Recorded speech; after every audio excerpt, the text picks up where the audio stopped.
Chizuk from the Parsha, Shabbos Chodesh, Parshas Vayrah. This week's Parsha we see, Kodesh Baruch Hu, it says the Lashonos of the Gila, how he's going to take us out from Egypt, from Mitzrayim.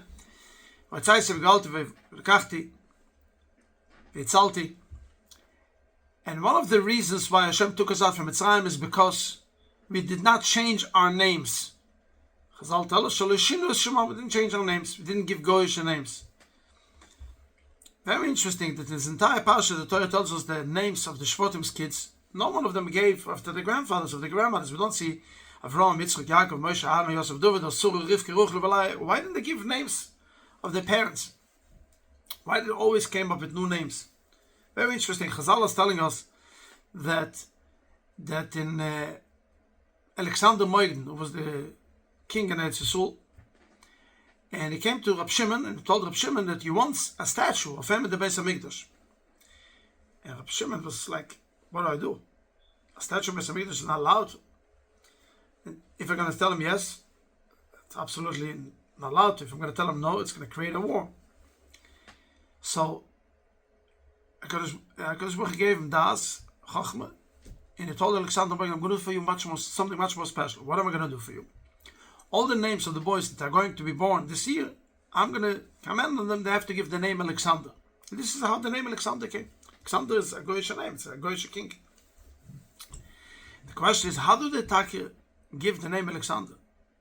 How did it? It didn't change the names. It don't give it Goyish names.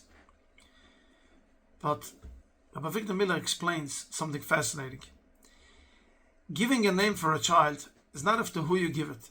It's what's the motivation of giving this name.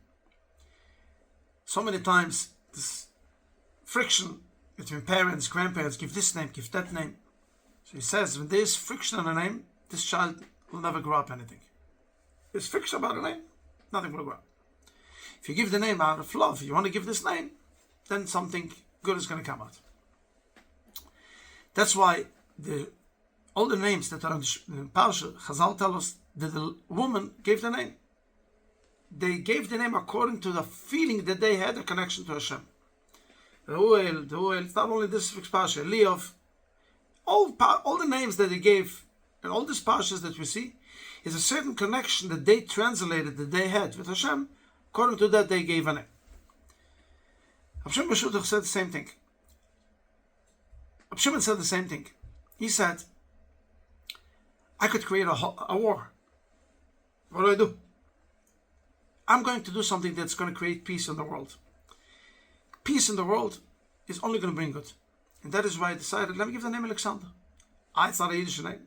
Shalishunus Shemom does not only mean not giving Goyish names. What is the motivation of giving the name? Of course, you have to try to give after uvas and after grandparents, but it has to be with the right motivation, not with the Indian of Netzochen. This week, Parsha, we learn a lot about Das, but Zeichel. Das is knowing the right thing. V'yedatem ki ani Hashem, v'yodu Mitzrayim ki ani Hashem. Everything Hashem does in this week's Parsha is because Hashem could have taken us out like nothing from Mitzrayim, without any makos, without splitting this. Why did Hashem do all these things? Das. We have to know one thing. It doesn't go always the way we want. But HaKadosh Baruch Hu wants us Shulam v'Shalva. And Shulam v'Shalva is no question about it. That's what's going to be the next Geir Shleima, Begit Shabbos.